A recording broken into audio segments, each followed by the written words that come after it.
Ladies and gentlemen, this is the middle part of closing argument. Our trial rules in Ohio state that the state of Ohio and the defense get the same amount of time, whatever the judge says it is.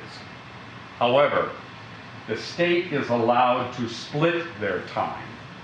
In other words, Miss Easter can go first, I'm then in the middle, Mr. LaPrenzi will then finish up. I am not allowed to finish up. So what I'm going to ask you is to please be attentive to what I say, and please be attentive to what Mr. LaPrenzi says in his final statement, in closing. Ladies and gentlemen, one of the Supreme Court justices of the United States said many years ago that cross-examination was the greatest determiner of the truth that we have in our judicial system. And what you heard early on in the cross-examination of Chad Cobb speaks volumes. When Chad Cobb was asked, he was on the video, he was asked, did you and Erica plan to kill Ashley Biggs? And what was his answer? One word, no. He didn't hesitate, he said no. This is the state's witness. Now, what I'd like to do at this point in time is indicate to you that there was sufficient evidence, and then some, of Chad Cobb murdering Ashley Biggs. You have his oversized jacket, that camo jacket, extra large. You have the long pants, obviously for someone who is maybe over 6 foot tall. You heard that Chad said he was 6'2". We have the scuba knife, we have the taser, we have the tape, we have the face camouflage, we have the leaded gloves. Are those going to be used by a woman? Now, let's talk about a timeline. Let's go back to the testimony from various people. And let's begin with 2007. Actually, let's begin with 2005. That's when GC is born to Chad Cobb and Ashley Biggs. 2 years later, Ashley leaves Chad. That's in 2007. 2007, Chad also meets Erica Lyon, now known as Erica Stefanko. And for 2007 to 2011, Chad and Erica raise some children. Think about this family unit that Erica is part of. We have Chad and we have Erica. They met in 2007, they got married in 2010. They had 2 children. They had, let's see if I can get these initials straight, they had FC and KC. Previously, they each had a child by earlier relationships. Chad has GC and Erica has AS. So now there's a family unit of 4 kids and 2 adults. And this continues until about the fall of 2011. Specifically, I believe it's October 5th, at which time Chad finds out that Ashley Biggs has somehow gotten some type of temporary custody order, and this child is spirited away from the school. Now let's fast forward then to about spring of 2012. In spring of 2012, I believe it's when Ashley Biggs gets custody of this child. GC. This causes Chad, you heard Mom, Cindy Cobb, talk about he didn't do well with it. Then we go to, chronologically speaking, we go to June 21, 2012. One of the first things you hear is about a phone call to Mr. Travis's pizza shop there at 619 and Turkey Foot Road intersection. We hear that it's a female.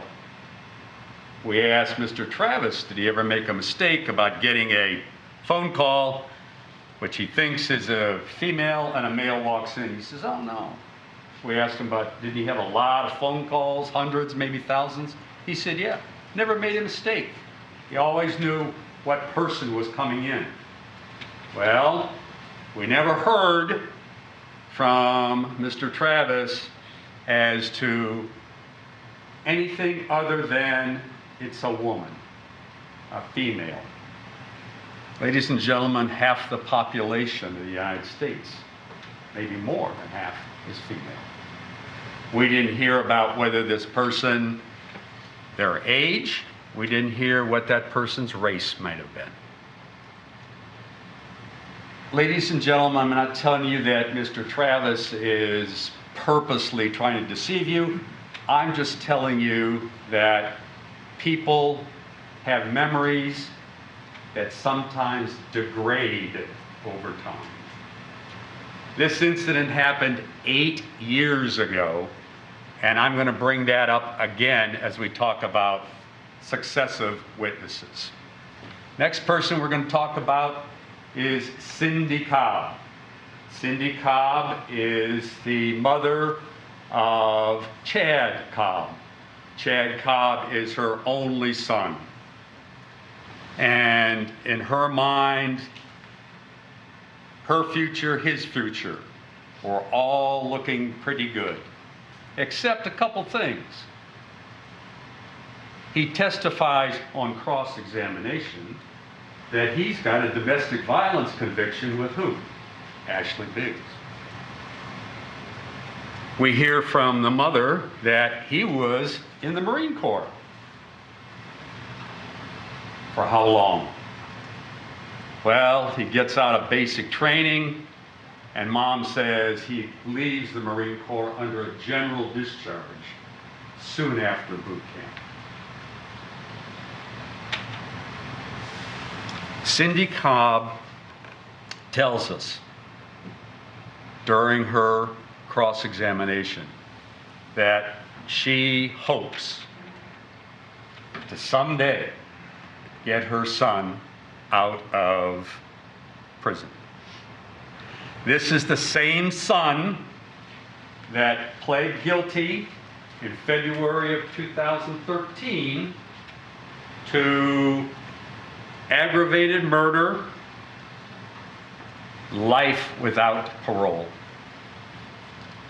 He originally was charged with aggravated murder with a death specification. If he had gone to trial, that death specification would have hung very heavily over that whole trial.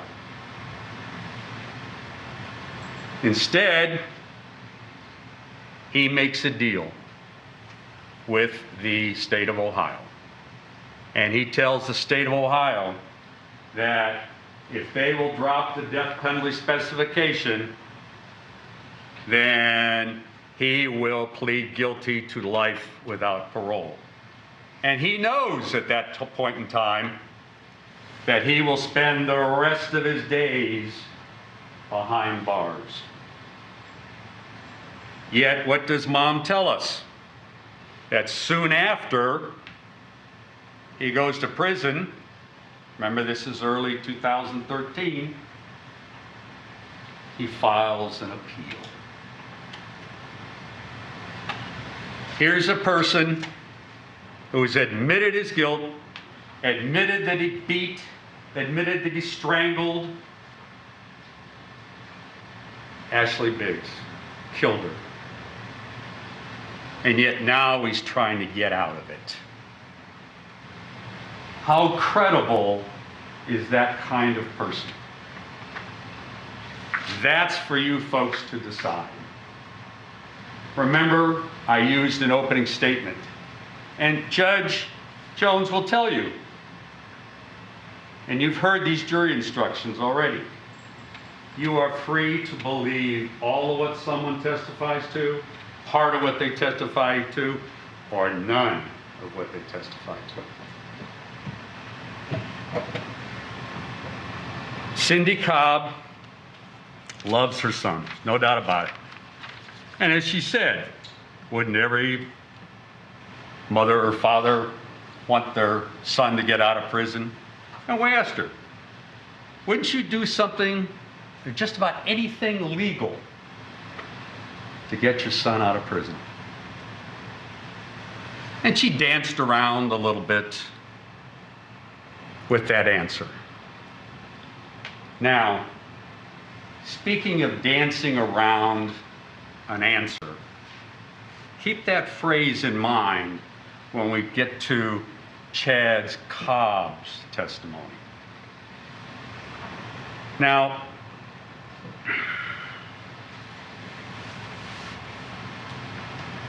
it's June 21st, 2012, 8 years ago, and Cindy Cobb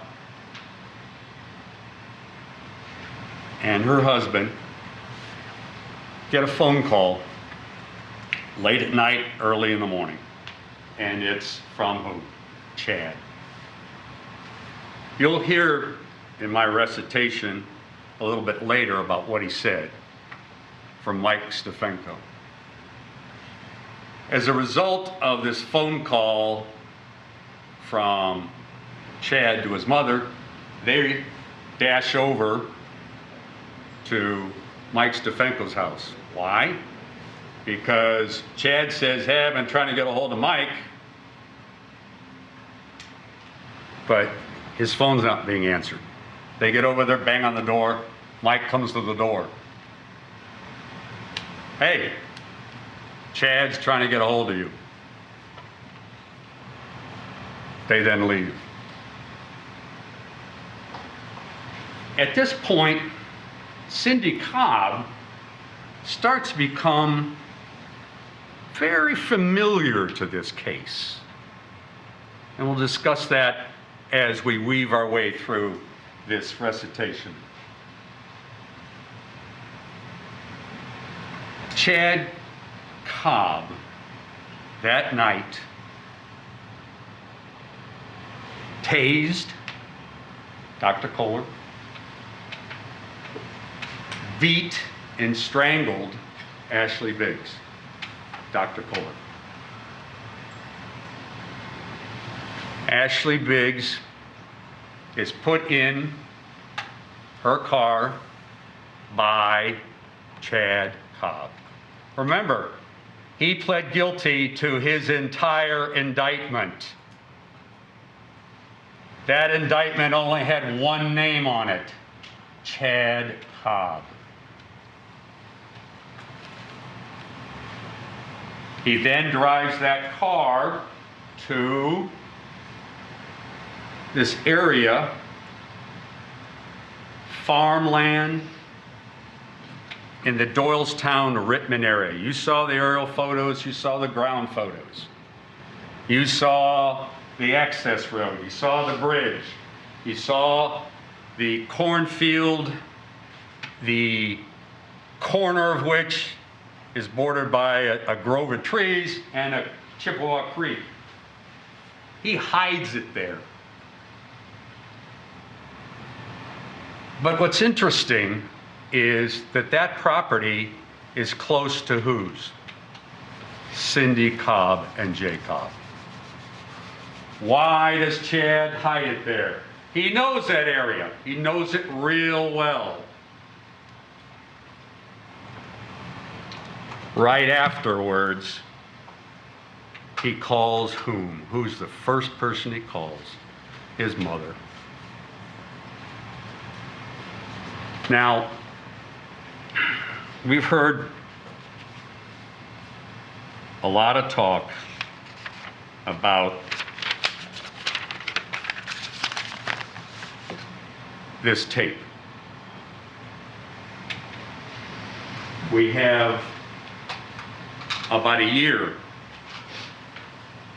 after he is sent to prison, which is February of 2013.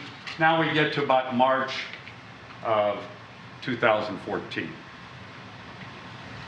But prior to that, I don't want to take this too much out of order. I'm trying to stay in chronological order. But 2 weeks, not even 14 days after the homicide, Erica Lyon then gets an invitation from Mary Brinkman. And Mary Brinkman, a good friend, as it turns out, of Cindy Cobb, invites Erica to dinner. And I believe this date is July 1st, give or take a day or two, of 2012. Barely 12, 13 days after June 21st, 2012. She invites Erica to dinner. And before they go to dinner, Erica and Mary Brinkman go to the store and they each buy a quantity of alcohol.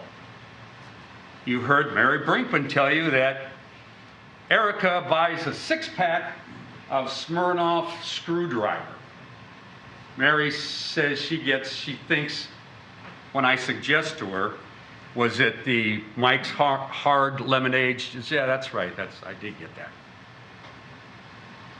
And they have this dinner, but they send the children away. Remember, she has 7 kids. And her husband, Ben, are now alone in the basement. So it's Ben and Mary on one side and Erica Lyon on the other side.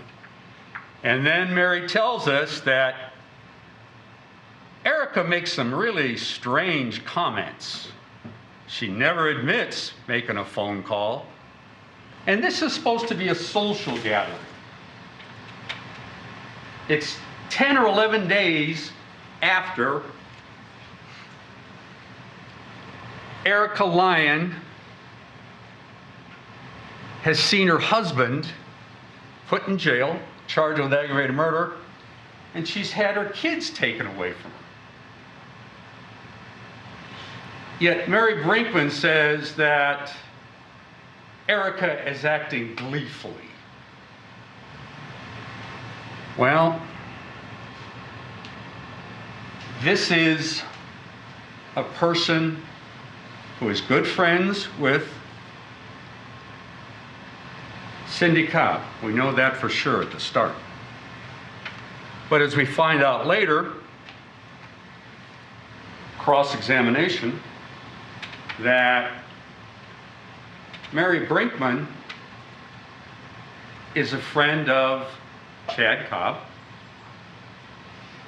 She has visited him in prison. She writes to him. She thinks the justice system is not to be trusted.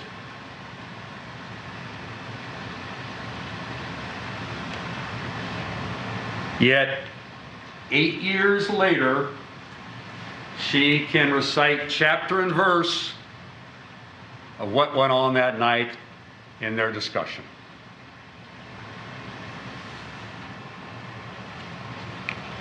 She never tells anybody for approximately 7 years about this conversation, alleged conversation, because she didn't think it had any value to it. Or is it because she didn't think it was believable?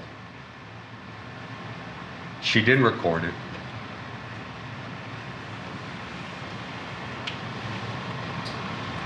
Now we'll skip ahead about 2 years to March 2nd, I believe it is, 2014. Erica and Cindy Cobb have been talking. Chad Cobb's been in prison now for a little over a year. And some visitation issues have arisen. So Erica goes over to Cindy Cobb's place. Cindy doesn't go over to Erica's place.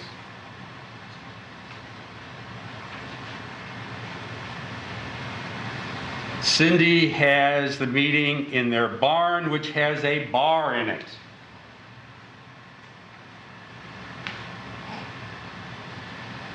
On cross-examination, we asked Cindy if she knew that Erica had been known to take a few drinks.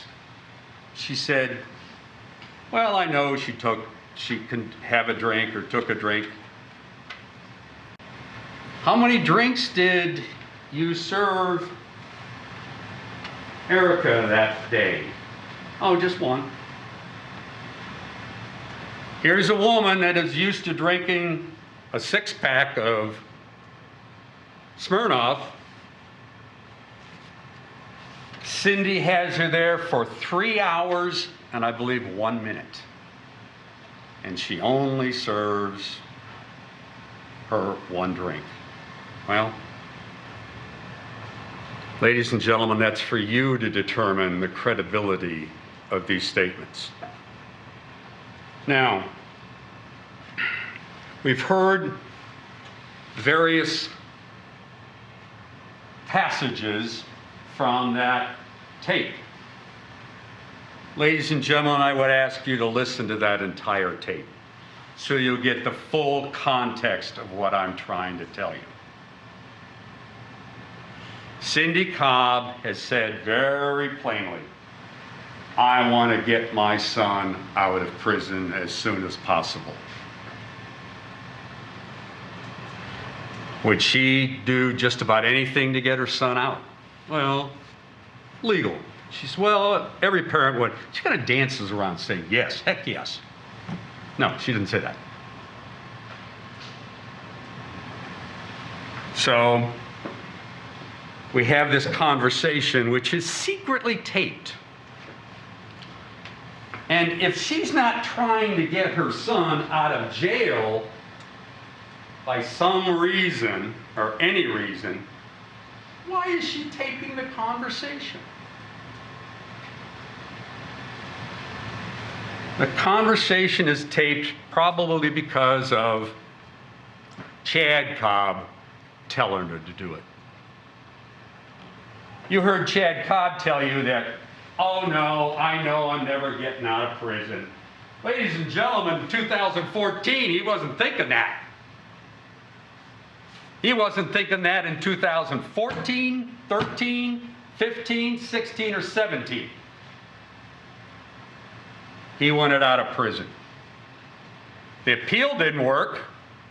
Okay, that was plan A. Let's go with plan B.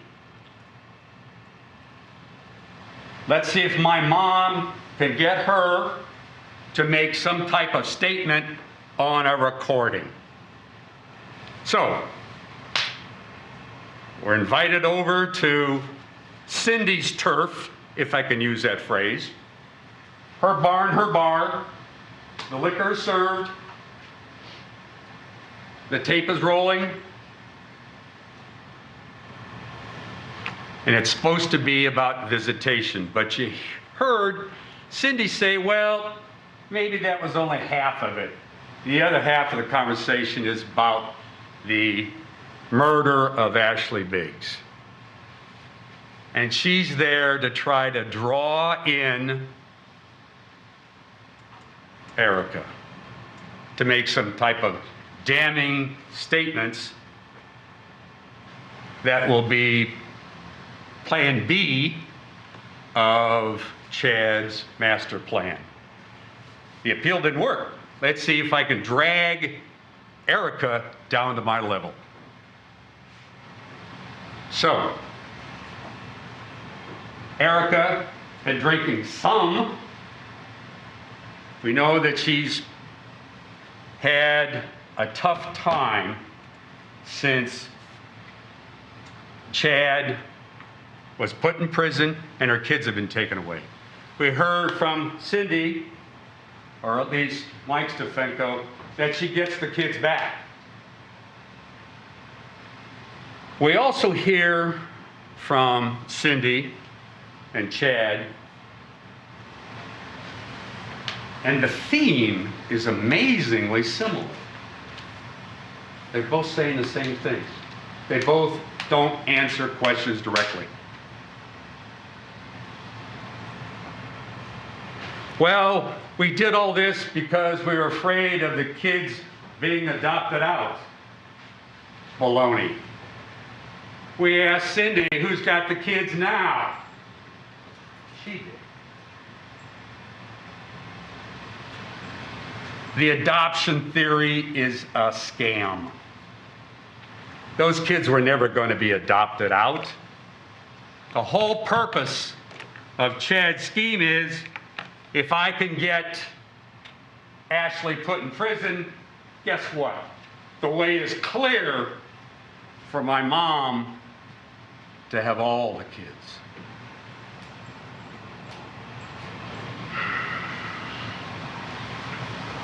Erica, knowing that she's got problems with visitation, pacifies Cindy.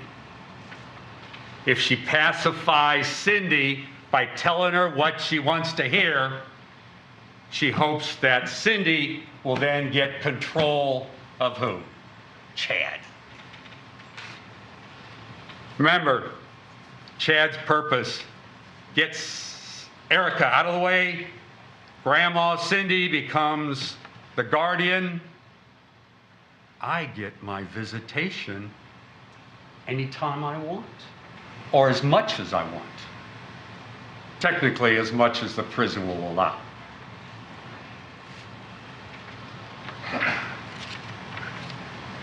It's curious that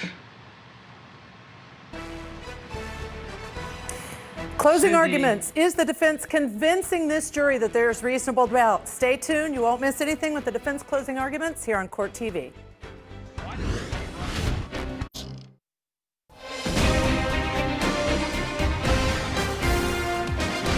Welcome back to Court TV. Judge Ashley Wilcott, so honored to be with you. We're going to take you back to live court, where defense attorney Kerry O'Brien is still giving his closing statement. You haven't missed a thing. why doesn't she run to Detective Hitchings or any officer? Is it because she doesn't think that Erica's really means what she says? So she hangs on to it. She says she forgets about it. She doesn't think it has any value either. And it doesn't. Because she is prompting Erica. Erica is feeding her information she wants to hear to get Chad in line with the visitation. Do you ever hear the phrase lip service? Where you tell somebody whatever they want to hear just to get out of their face, get them out of your face.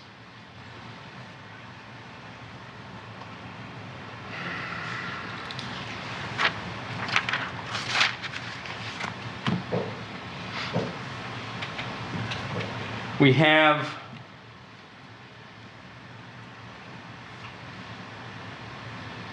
a witness by the name of Chad Cobb. He testifies from the prison over the video. Once again, Chad, did you and Erica plan to kill Ashley? No. Then we ask Chad some more questions. does Chad ever really admit to killing Ashley Biggs? He dances around all those questions. He's real happy to tell you about this supposed involvement of Erica, but he's a little bit shy about saying that, yeah, I pled guilty and I killed her. No, he doesn't say that. He admits to pleading guilty to the beating and strangulation, but he never really admits this killing of Ashley.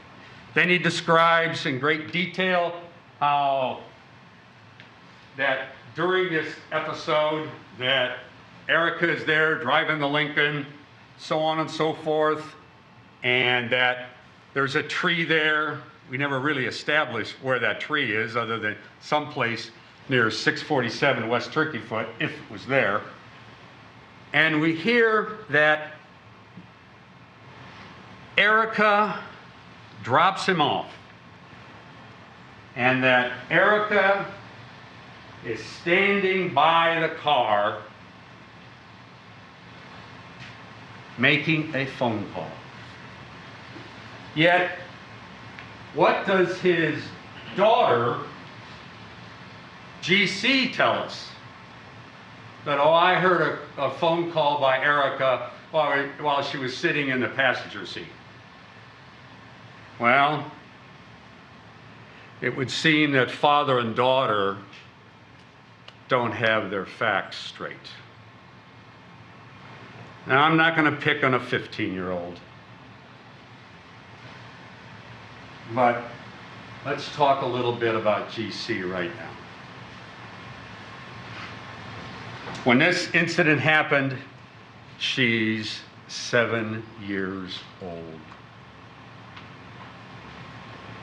And 8 years later, he comes into this courtroom and describes with unusual detail about this phone call. Yet, she tells us she was asleep the rest of the time.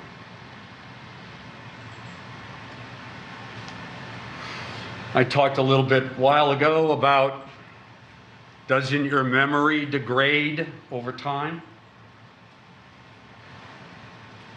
We asked JC about if she still loved her father. Yes. Do you still visit him in prison? Yes. Do you write him? Yes. Who does JC live with? JC lives with Chad's mother, Cindy Cobb.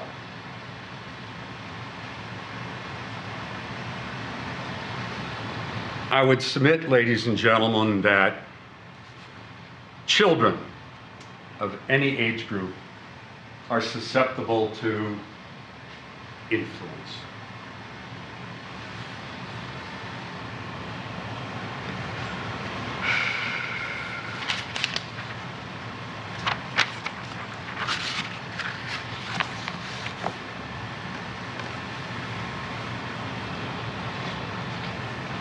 Back to Chad Cobb. Chad tells you that Erica makes the call to the pizza shop. Makes it standing by the car. Daughter says, no, she was in the car.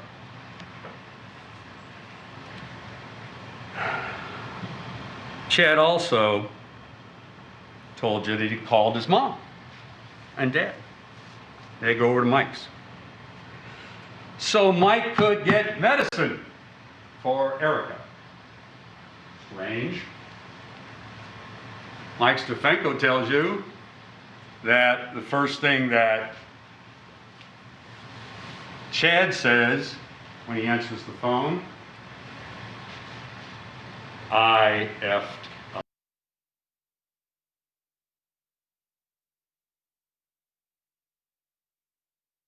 stuff. And he's not asking about medicine. Notice how Chad tries to sanitize just about everything he says or does.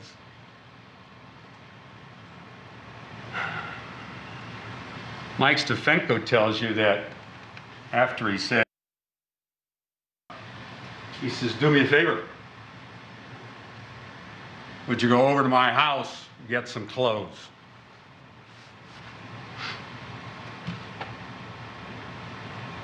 Doesn't say anything about women's clothes, Mike tells us. Mike says he doesn't tell us or ask about any children's clothes. He's only worried about himself.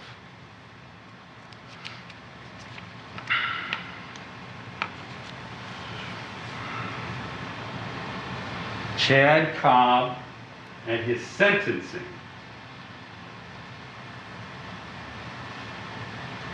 never mentions Erica's involvement, if any. At a sentencing, when a person is standing in front of the court,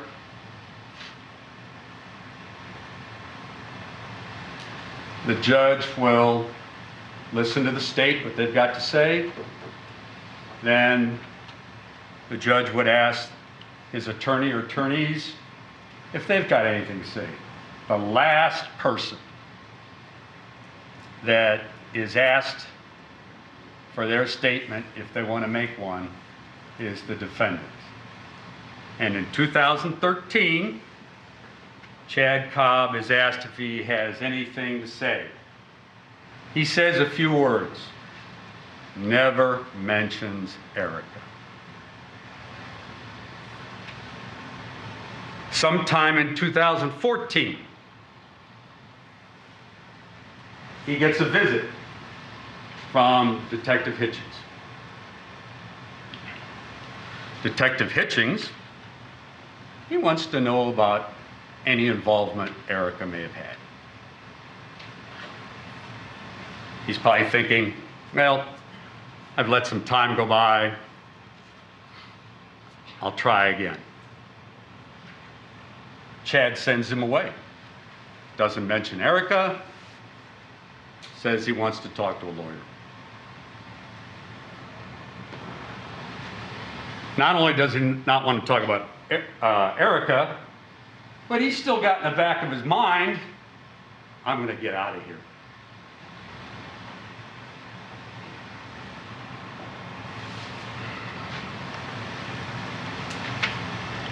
It's not until 2017 when the visitation problems reach some form or type of tipping point.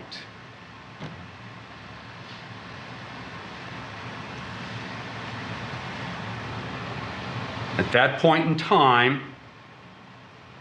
Chad, you've heard mention of this, writes a letter to Detective Hitchings.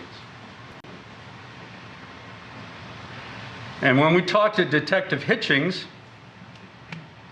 this is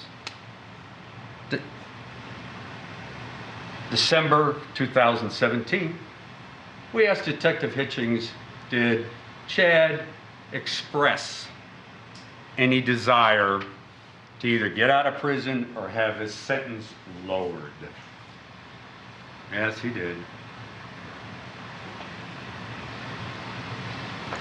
Now the wheels are really turning with Chad Cobb.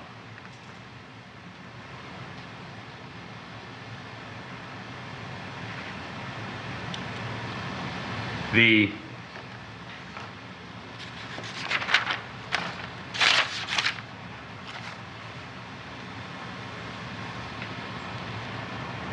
detective who has been on the New Franklin Police Department or its predecessor for 25 years. He's handled about 5 homicides. And he told us on cross-examination and possibly direct examination that he has not found in 8 years any scientific forensic evidence that points to Erica Stefanko. He tells us that they don't have any evidence that links this box phone with minutes from the Walmart.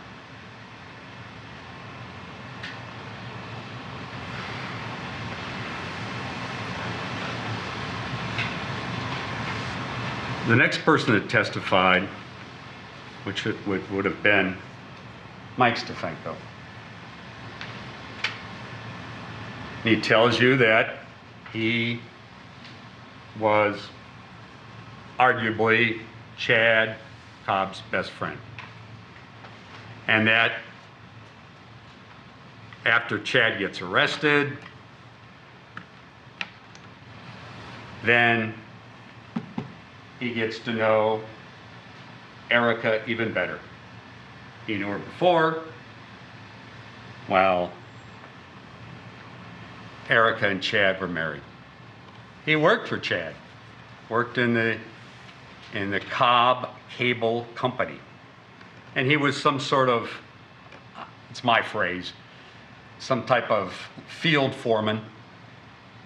He thought he was a partner, but he thought then he was demoted as the company grew. He also told you that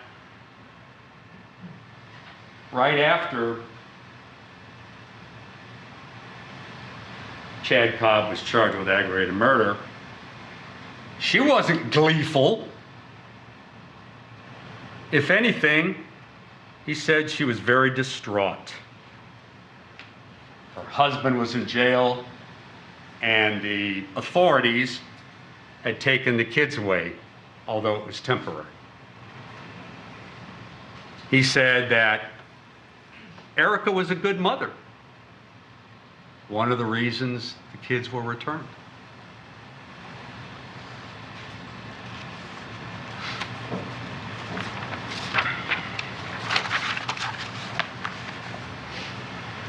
Deputy Browning, he's the big Wayne County deputy. Been with Wayne County, I think, about 23 years or so. He's one of the first people, if not the first person, to see the car in the cornfield on law enforcement side. The very first person would have been the lady that lived on, I think, Poor Road, that saw at 8 or 9 o'clock in the morning a car in the field. She ran her errands, said it was still there, called Wayne County Sheriff's Department. They investigated, and so he's the first one come up through the woods, comes up in the front. Good tactics. It's what you're taught at the academy down in Columbus, OPATA, Ohio Police Officers Training Academy.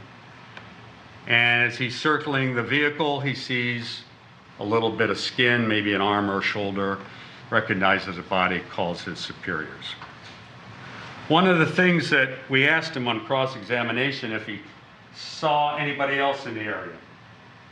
No. Did he see any other vehicles in the area? No. We asked him about, did he see another set of tire tracks? And I believe his answer was no. Ladies and gentlemen, you will hear from time to time that one of the reasons that there is 12 of you is so that you can use your collective memories to recall what was said on that witness stand. Detective Soraya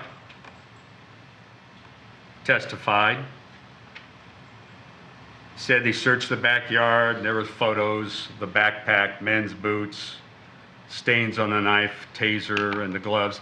And Miss Easter showed you those items, which it's up to you to decide whether those items would be likely used by a female or a male.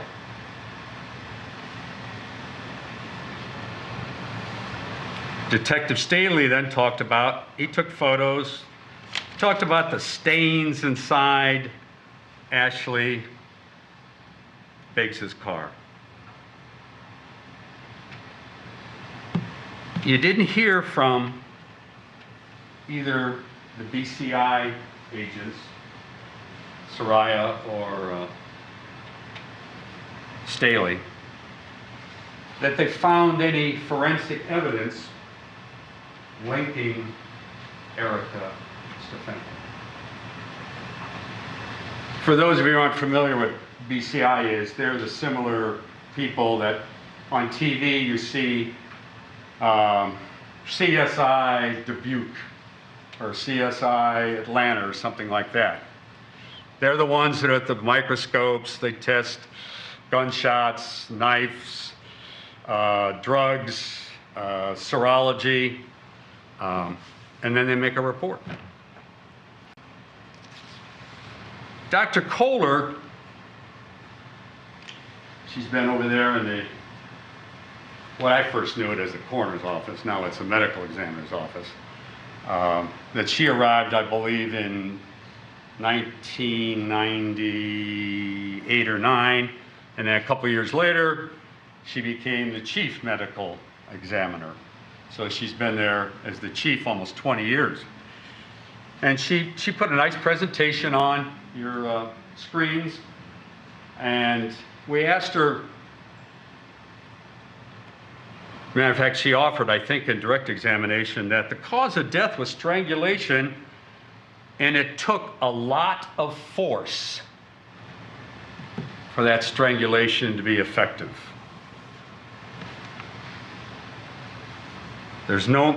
She also talks about the blood on the hands. She also talks about what are traditionally called defensive wounds.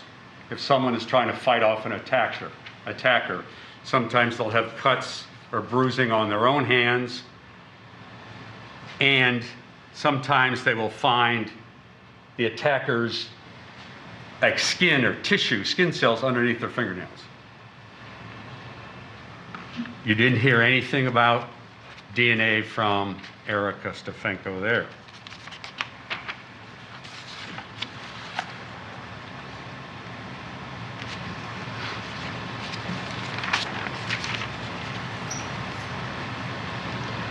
Martin Lewis from BCI testified. Fred Powell testified about cell towers. We also had then Mike Stefanko testify. And he talked about his history with Judge, is it my understanding what my time left is? You have approximately 15 minutes. Fine, Your Honor. Mike Stefanko talked about his history with Chad Cobb, with Erica, and he told you that Erica was very distraught after the homicide, the fact that her husband's in jail, children taken away from her. And he talks about what kind of mother she was, a good mother. He told you that the kids, that up to that point in time, June 21st, 22nd, 2012, that they considered him a father figure. He told you that he supported them, put a roof over their head. He also told you that he moved in with Erica. At whose house, by the way, Mike, is this house titled in? This is Erica's. He also told you that they had a child, a little girl.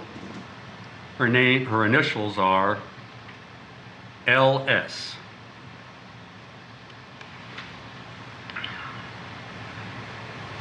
He then says that on the night, early morning hours of the 21st or 22nd of June 2012, he got a phone call after Cindy and Jay Cobb were banging on his door.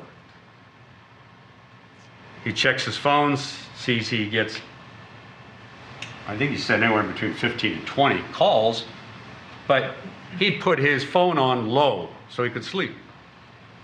They leave, he puts his phone on full. A couple minutes later, Chad calls.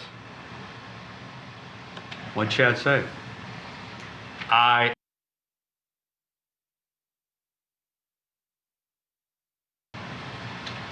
Chad then asks him, how about doing me a favor? Go over to my house, get some clothes. Doesn't mention women's clothes or kids' clothes.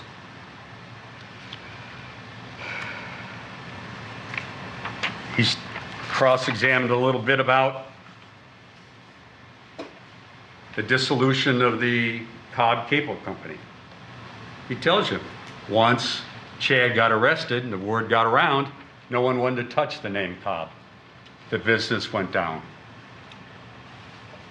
Tells you that Erica... Defense counsel certainly has been focusing on Chad Cobb, who pled guilty to the murder of victim Ashley Biggs. You will not miss anything. Stay with Court TV, your front row seat to justice for continuing closing argument by defense.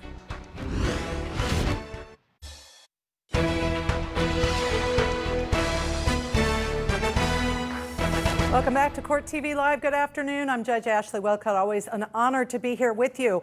Let's just talk about, we are in closing arguments today. The prosecution went earlier this morning. Now we are hearing from the defense making his closing argument. The question is going to become for this jury, did the prosecution prove beyond a reasonable doubt that Erica Stefanko was actually involved in the murder of 25-year-old Ashley Biggs? Now, remember, that happened in 2012, 8 years ago. We're going to take you back to court now to hear more defense closing argument.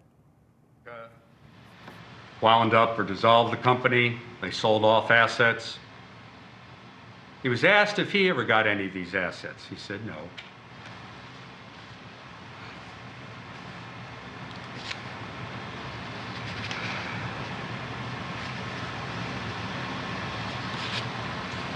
Ladies and gentlemen,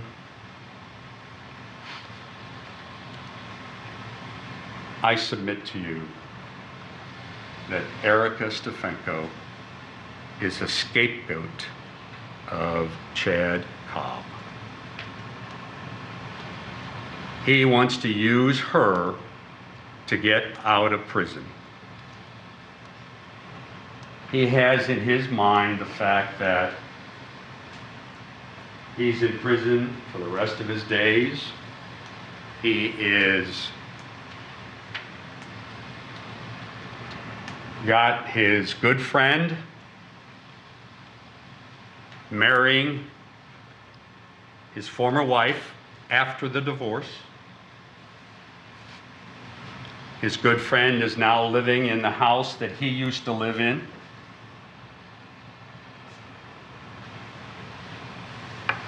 And if Erica is found not guilty, then he doesn't see how he's going to see his kids again. So I'm going to take care of that. Like I said, plan A was the appeal. That didn't work. Now I'll get rid of Erica. I enlist my mom's help. We get a tape recorder going. And if Erica goes to prison, then I will get, or more accurately, my mom will get KC and FC. And I'll get all the visitation I want. Ladies and gentlemen, you have 6 charges to consider. They each have elements, which I told you in opening statement, what I call subparts. And the law says that if one of those subparts is missing from a particular charge, then you must find that person not guilty. You've heard about reasonable doubt. You've also heard about presumption of innocence and burden of proof. And those have all been defined for you by the judge. But I would ask you to pay particular attention to the complicity instruction. And that complicity instruction says, among other things, that you have to, as part of aiding and abetting, you have to find a shared intent or purpose. You will also hear the statement or description that mere presence of a defendant is not indicative of guilt. Now, you have heard about the phrase beyond a reasonable doubt. It's kind of a fluid statement. It doesn't have any quantifying, am I okay here, Judge? It doesn't have any quantifying figure in there. It just says what the definition that the judge gave. I would submit that this is another way of looking at it. Ma'am, can you see this? Yes. Okay. Reasonable doubt. Let me get out of the way here.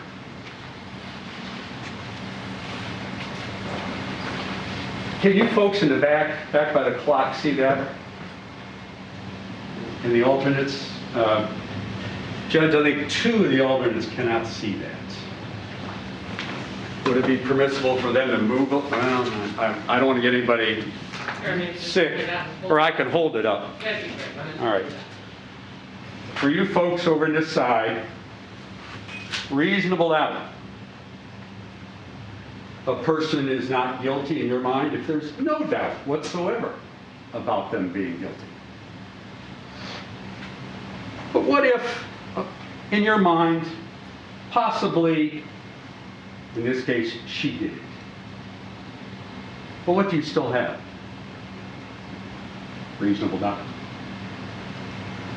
What if you have in your mind, well, I got a 50-50 thought about whether or not she did it? But what do you still have here? Reasonable doubt and not guilty. Let's get down here to probably she or he did it. What do you still have? Some reasonable doubt. If you get over here and you're satisfied either that she's guilty beyond a reasonable doubt, or there's no doubt in your mind she's guilty, those would be outside the not guilty.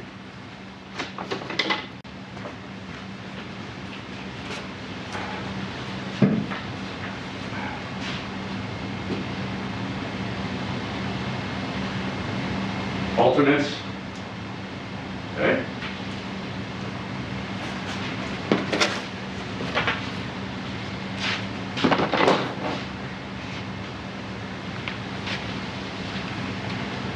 Ladies and gentlemen, I would argue that Erica Stefanko is not guilty, and that Chad Cobb not only is the real guilty person, which the state agrees with me, but I would also argue that Chad Cobb has put together a plot not only to sink her, but his real reason here is, what's his motive? Well, ladies and gentlemen, if you haven't thought of it by now, it's real simple. It's revenge. That's what he wants, pure and simple. Revenge. Judge, do I have any more time? About 2 minutes.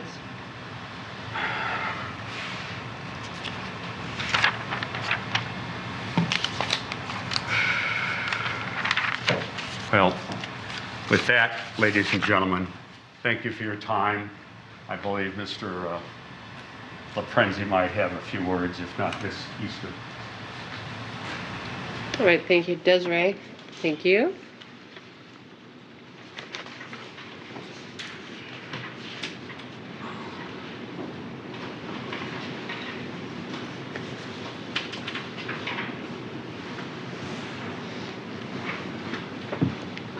Your Honor. Yes, How much time does Mr. LaPrenzi have? approximately 15 minutes. All right. Can we take a 5-minute break for me? Sure, certainly. Okay, fair enough. All right, ladies and gentlemen, you've just heard the request, so we'll take a 5-minute recess so you can stretch your legs, use the restroom.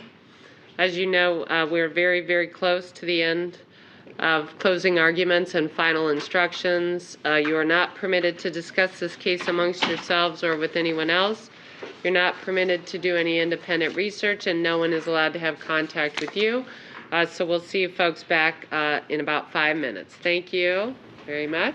All right, you heard they're taking a 5-minute recess, and then they'll come back before we hear rebuttal by the state for the closing arguments. I want to bring in our special guest that I have with me, Marcia Minot, who is a former prosecutor and a criminal defense attorney. Thank you for joining us. I have to ask, so to me, this was the main point of the defense closing argument. Erica Stefanko is a scapegoat of Chad Cobb. If you heard that, go back to your prosecution mindset. Well, how would you rebut that statement? Well, I'd have to rebut it with her phone call. That phone call is the best evidence that the state has. And I would ask the jurors to pay attention, not to defense counsel's statements, but to the statements of the actual defendant, where she's actually admitting to her role and her complicity as it pertains to this murder. And do you feel like the defense attorney, I think he's done a very effective job in the closing argument, really confusing the jury, putting out lots of different information about why Mr. Cobb might have done this and the motive and the revenge. And so I think the jurors listened to all that and are going to have to go back and remember, wait a minute, closing is not evidence, but rather we have to talk about the evidence presented in the testimony. Do you think that's going to be difficult to do?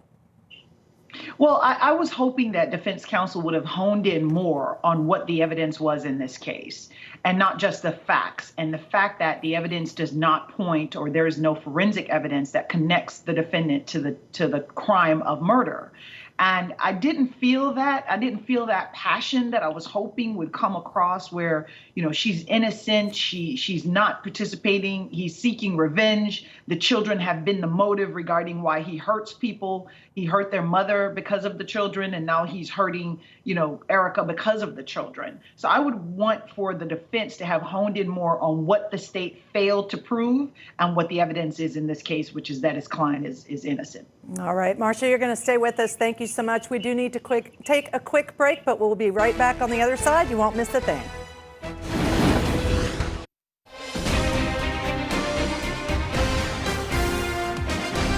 Welcome back to Court TV for your continuing live coverage of Ohio versus Erica Stefanko. Now, during the break, the recess that the court was on, the defendant appeared to be very emotional in speaking to her attorneys. Let's go back live to court to see what's going on. So as a reminder, the courtroom was sanitized and disinfected while we were on that brief recess. Attorney O'Brien, you have a few more minutes if you'd like to use them. Yes, Your Honor, thank you very much. Thank you. Ladies and gentlemen, with respect to the phone call that Mr. Travis received at the pizza shop, he tells us that it's a female, and yet he's pretty sure that it's not a male. Well, you also heard that from the Verizon person that there are cell towers, not only close to that 647 West Turkey Foot, but there are also cell towers out in Rittman and Doylestown. And who would be living in the Rittman Doylestown that is a female that you've heard her name many, many times during this closing argument and during the testimony? And that person would be Cindy Cobb. Remember, she has a vested interest in the outcome. She wants those grandchildren. And if she can get her son out of prison earlier, all the better. Now, you also heard about these tapes, and I touched upon it previously, but I want to go over it again. You heard that Cindy Cobb told you that there were threats and ultimatums given to Erica because of these visitation problems.